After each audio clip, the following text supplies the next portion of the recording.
we've got, okay, because setup wise, as you said, pretty good. You're in the start position there is nice, okay. What we're going to focus on now is, as you said, when the ball would go straight to target, wasn't quite the strike you were looking for. It was a little bit slappy, a bit clunky, a bit whatever you want to, terms you want to use. Didn't quite feel like you're catching the middle part of the golf club, okay. Partly because your club face was opening on the way back, which you're going to send the ball to the right. When nothing changed on the way down, you struck it well because you can strike the golf ball well and you were moving to the left correctly, but the ball then would just drift off to the right. Then when you got the golf ball going straight, it was because some of adjustments been made on the way down that changed the club face but probably compromised the strike, okay? And if you watch these two takeaways now, so the left-hand one was before the box was there, you can see as the club goes back, that's almost pushing out towards the corner there, okay? And your arms now start well inside that white line on the screen, yeah? And they now push out towards there. Now, because they're going way outside there. So this position here now, when you get to about the club and the hands are height of each other, your hands are very high and the club's way behind you, yeah? You watch this one here now, when you push the club, or push the box away, should I say. You push the box away now, so the club is going back a lot. Look at your hands in relation to that white line. Yeah? And look at the club now.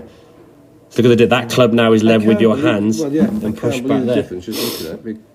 It didn't. I mean, it felt different, but not that much. Yeah, exactly. Yeah, and if we just look at the lines there and take away some of these sort of there, if we look at the sort of spot the difference, your elbows and your arms are in a very different position. Your hands are in a very different position. The hands are a lot lower. The club at this point is going back towards target. The club's over there somewhere. Okay, so it's flattening off a lot more. This one now, the club is going back a lot more. It's getting towards that angle we want to see, down towards the golf ball. I mean, exactly. I mean, we saw it less than one. It's almost, and not too far here, almost horizontal, going out there somewhere. So we're getting the club in a lot more kind of vertical position. As we get to the top of the backswing here now, that club now being over, you've now got to try and use that sort of right shoulder, shrugging it to try and get it back to the golf ball, which, like I say, you're pretty good at doing. But I always say to people, why make the game hard? I mean, this game's hard enough anyway. Why add something into our game that we don't need to do? From here now, you get a much fuller turn. Like how much fuller? I mean, that backswing there compared to that backswing.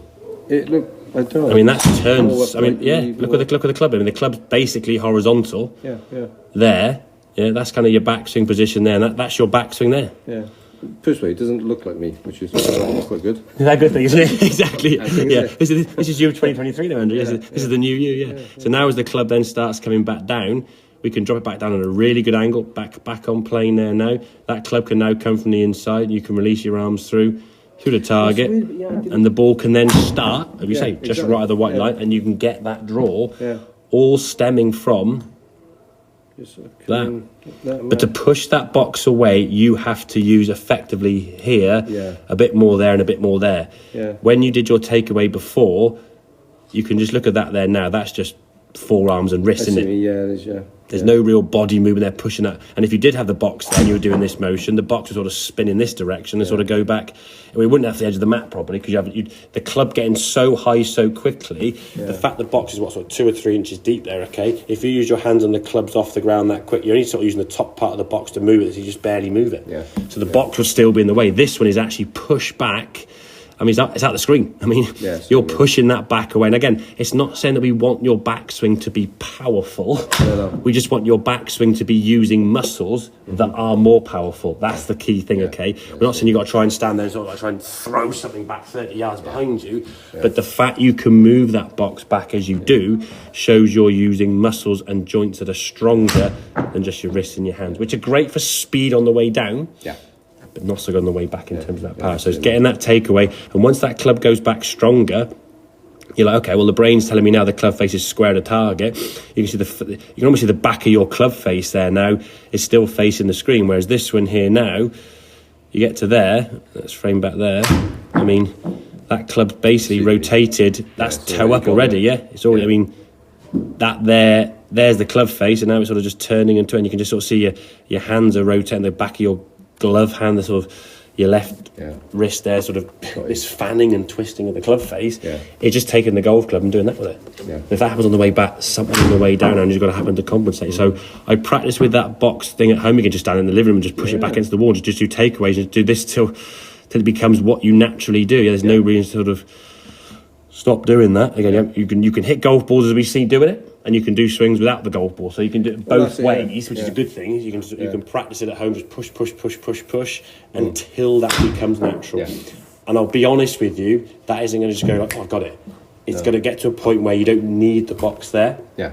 Yeah. And you can make that move, okay? Yeah, that's it. And you can keep practicing that. And in terms of just camera-wise, in terms of quality of camera, all you're really looking for is, are you getting feedback from the box going back? And when you get to this position here now, the hand's kind of under the shoulders and the club is pointing back to the camera.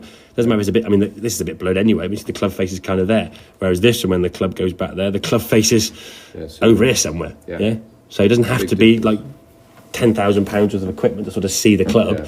As long, if you can see where the blur is, and you'll see based on the feedback back with that golf club, or the box, should I say, what that club is or isn't doing, as the case may be. If the box spins or doesn't go anywhere, you've used that. The wrists. If the box goes back straight, you've used your bigger muscle. So, okay, makes sense. Oh yeah, no, very good. More no, it's good. Looks really good. Like, I got to say, it's looking very, very good, mate. So, what felt odd in the sense it didn't feel horrendously strange doing the box. But but it looks very different, doesn't it? Exactly. And again, that'll take a bit of practice to get used to that. But yeah, no doubt, you'll get used to it soon. Okay, mate.